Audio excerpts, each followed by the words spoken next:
After their tenant passed away, it took a landlord more than 2 years to get possession of their property back and thousands of dollars. I'm Tony, and this is Real Estate Investing and Landlord News. All right, so I have some interesting stories for you today. And once again, they're coming from the comment section from these videos that I'm showing you. So I want to thank everybody for leaving great comments, putting in their personal stories, because you know what? I think that it is important that we share the things that we really have to deal with in real life. And a lot of the situations, they might not be, 100% the same in terms of the laws of wherever we're living. But, I feel like, it brings us together. We have a connection because so many of the things that I've experienced as a landlord, they're the exact same things that people are saying in the comments. Okay. So the stories I got for you today, negative mostly, there's some positive out of it. There's some good advice for people who are potentially looking to be landlords. And, but basically it is one of those things where, hey, we can look at every different scenario and we can say, what would I do in that situation? Would I do things differently? Would I have, responded as well as the landlord did, personally, or would I have lost it? Would I have given up all hope and gone out of business? Who knows? But, for now, what I'll do is I'll bring you these stories. You can let me know your opinions of them down in the comments section.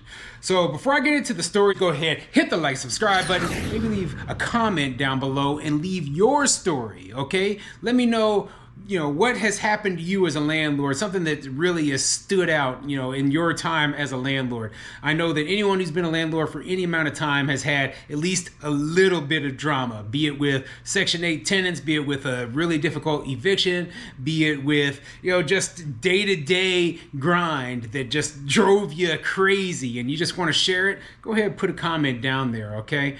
And also, after the article is over, let me know what you think of these situations that I'm going to be going through, okay?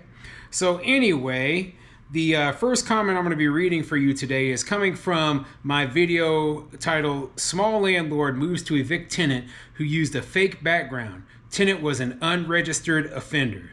And that was a good story on its own, but the comments under the story were really quite interesting as well. So this comment is coming from Racindim, and it says, my worst financial tenant story involves their death. In one of my buildings, I had elderly tenants. One of these tenants passed away in the unit. After some time, the tenants called me for a welfare check. I called the police and the tenant was discovered passed away. It was soon apparent that the tenant was an extreme hoarder and the unit was filled up with items with only thin paths to navigate the rooms.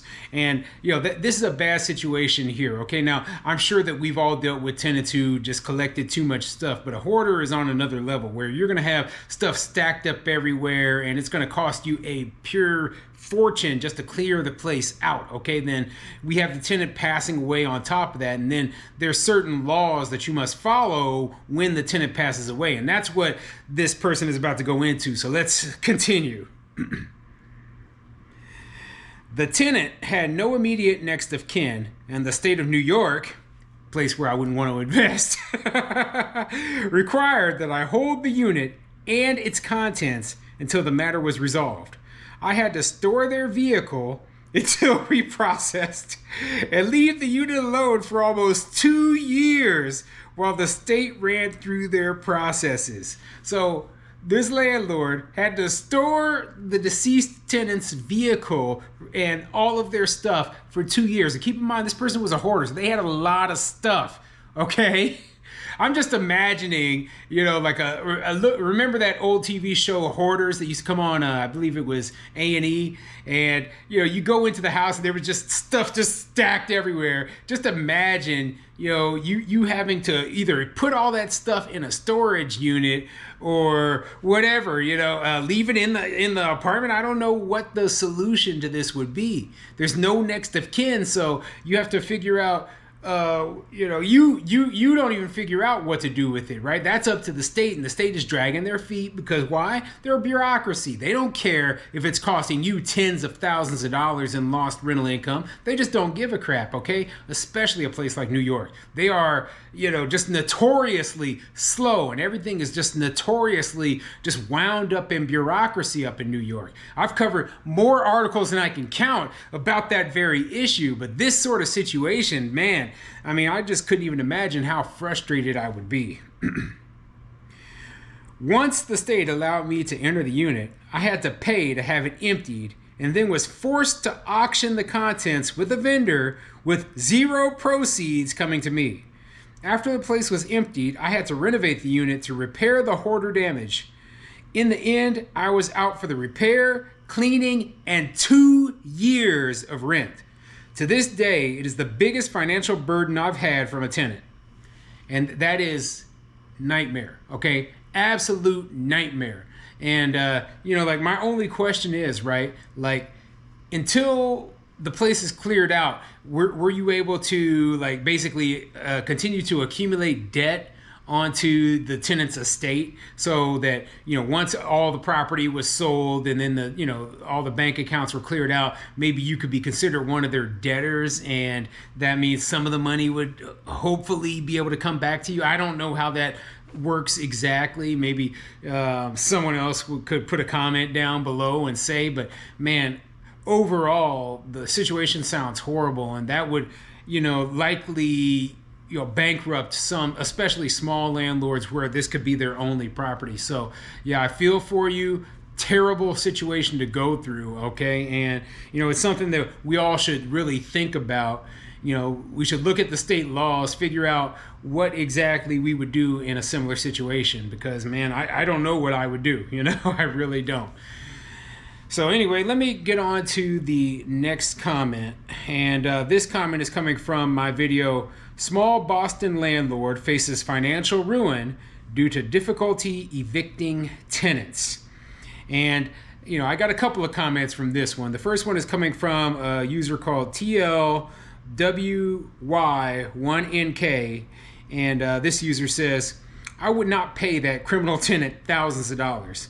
I would definitely get more satisfaction from a just eviction. So many people forget the laws of the jungle. Everybody has to get food. Make it a takeover of your own apartment. You have to embody survival of the fittest, as Darwin would say. Some people have it and some people don't. It isn't for everybody. It has to be in your DNA.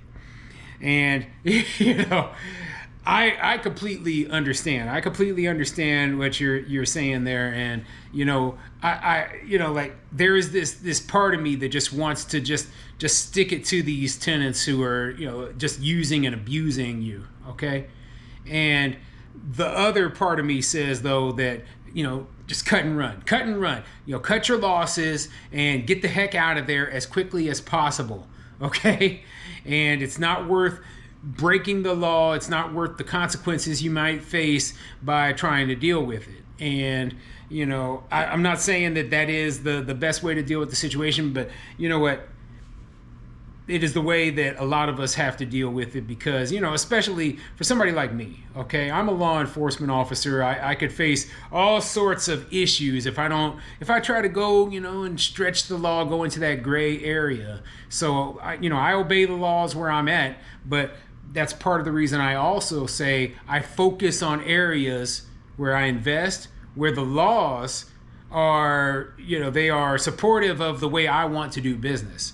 So, Boston would not be one of those places ever, in my opinion. So the next comment I have is coming from a user named Jean Lenore 1858, and it says, I was doing fine until I had to get into a 2-year eviction process with a tenant.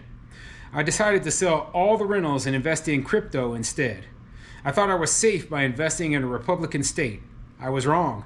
These Democrats are moving to these Democratic states to install their corrupt laws. It's absolutely insane. And this is an issue that I bring up very often, okay? The laws that they are passing in, these coastal areas, they're slowly finding their ways into the more, right-leaning, Republican, conservative places. Okay, so like I said, I've mentioned before that, even in places where I invest in Missouri and I invest in Nebraska, okay? In particular, Omaha area and the Kansas City area. But we're seeing laws being proposed in the Kansas City area about strong eviction protections, about rent control. I mean, I'm not saying this stuff is going to pass right now, right? But the fact is that these laws are being proposed, and there's going to be, over time, there's going to be more and more support for this sort of thing, unless there is a strong pushback by property owners, by those who believe in property rights, and by those who believe in the Constitution of the United States, okay? And I'm one of those people. I'm going to push back against these laws for as long as possible. And if they ever start to say, hey, well, you know what? We don't care about your property rights. We're going to push these, rent control, strong eviction protections, anti-landlord nonsense onto you. Well, that'll be the day when I say, hey, I don't want to invest in real estate anymore. I don't want to be a landlord anymore. I'm going to find a different business to operate, okay? So, you can't force me to participate in something I don't want to participate in. And a lot of landlords are the same as me. That's why in these places, in coastal places, they have housing shortages, affordable housing shortages, because a lot of landlords just got out of the business. They just don't want to deal with it anymore. Okay, so, these are great comments for this video. Let me know what you think of these comments down in the comments section, and, feel free to share your story as well.